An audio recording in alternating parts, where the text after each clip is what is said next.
The theme of this year's meeting, Solidarity, Equality and Sustainability, points the way.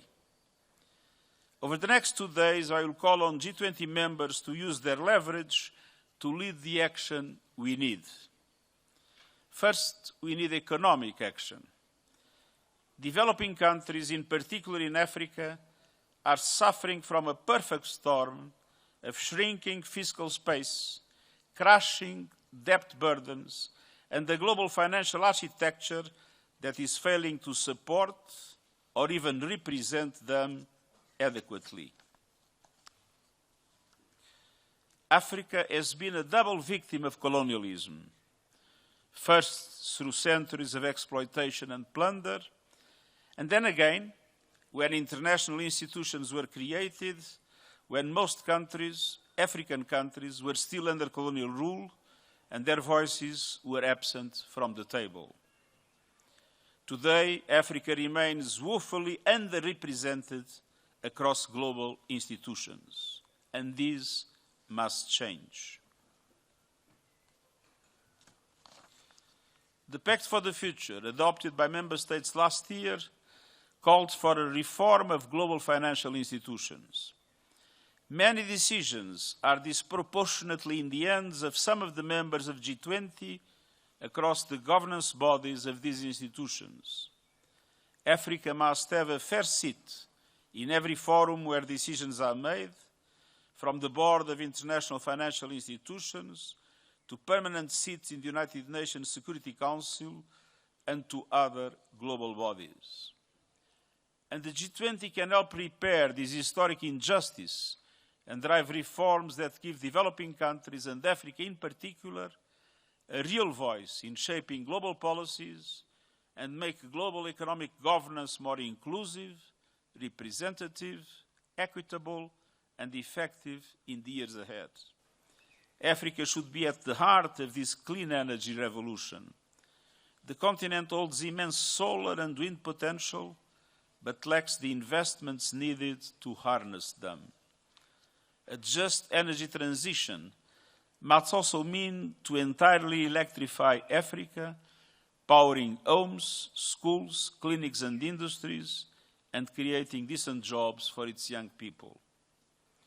No one should be left in the dark by the clean energy age, least of all a continent that has contributed the least to the climate crisis.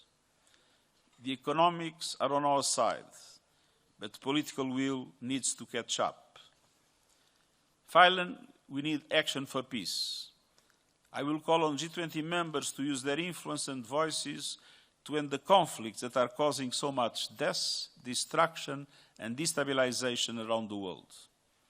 We need peace in Sudan, through ending the carnage and an immediate cessation of hostilities, through the safe, unimpeded, and rapid delivery of humanitarian aid to civilians in need in the whole of Sudan. By ending the flow of weapons and fighters into Sudan by external parties, and by both the Sudanese armed forces and the rapid support forces coming to the negotiating table.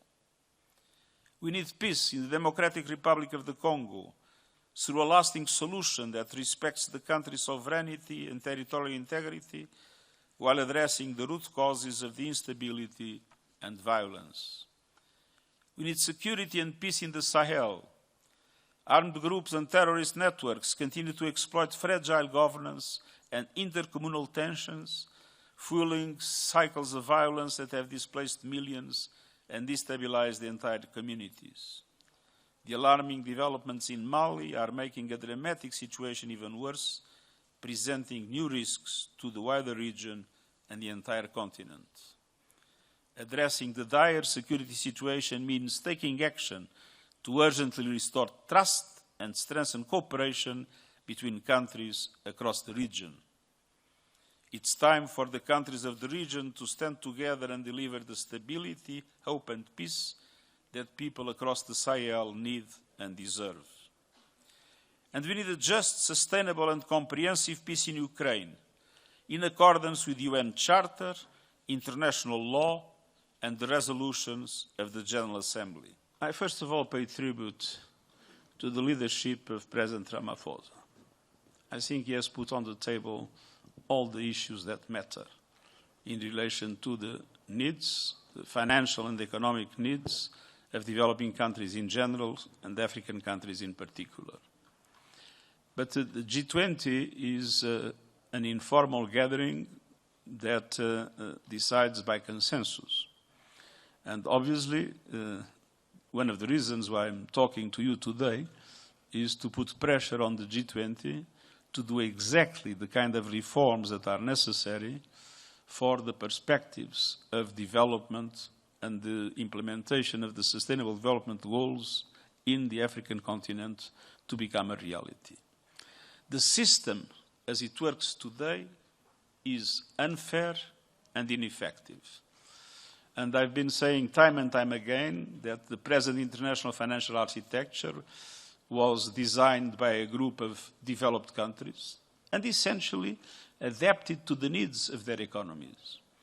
It's time to have a real global international financial system whose main preoccupation should be address the challenges that developing countries face. Will the G20 be able to move in that direction? We'll see. But I think South Africa has done its part, putting those things clearly on the table. You mentioned, talked about sustainable and comprehensive peace plan in Ukraine. I just wanted to know what's your overall assessment of the 28 peace plan that has been brokered by the US. Do you have some of the issues that are promising in that peace plan, and do you have some that you think still need more discussion? Well, first of all, we don't know what the peace plan is. I just read on the papers that Russia has not yet received any peace plan. So we are talking about something that is in the press, but was never presented formally by the United States or by any other entity. For us, as UN, the criteria of any peace plan are always based in the values of the Charter and international law.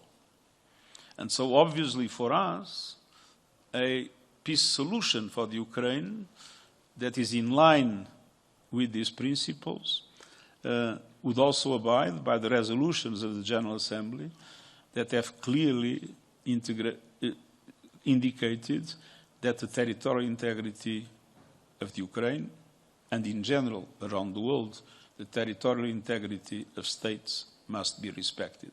I just said the same about the Democratic Republic of the Congo. Well, there might have been that event. It's the first time I hear about it. We had a very important summit in Nigeria on counterterrorism, so it's not our intention at all to make Nigeria not present in all our discussions.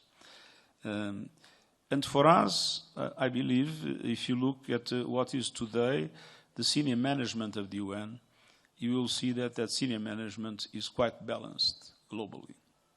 And at the same time, if you look at the programs of action of most of the UN entities, they are essentially focused on the interests of developing countries.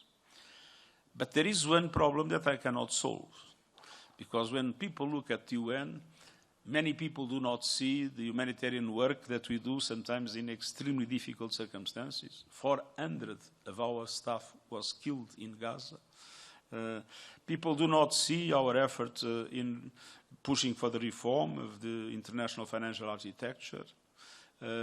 People do not see our efforts in pushing for climate action and climate justice, or our efforts in relation to gender equality. People see the Security Council. That's what appears in the headlines. And obviously, the Security Council is something created long ago and represents a world that no longer exists. There are no permanent representatives from Africa or from Latin America. And there are 3 European permanent representatives, the UK, France, and Russia. People might argue, but Russia is essentially a European country. It has also an Asian part, but its center is in Europe. I mean, this is totally at odds with the reality of today's world. And so, one thing I can guarantee is that in the action of the Secretariat of the UN, we will be doing everything to correct inequalities and injustices and to guarantee effective representation to developing countries. But we have not the power to reform the Security Council or to reform the IMF or the World Bank. All this depends on the will of member states. And usually those that have power are quite reluctant in accepting a redistribution of that power.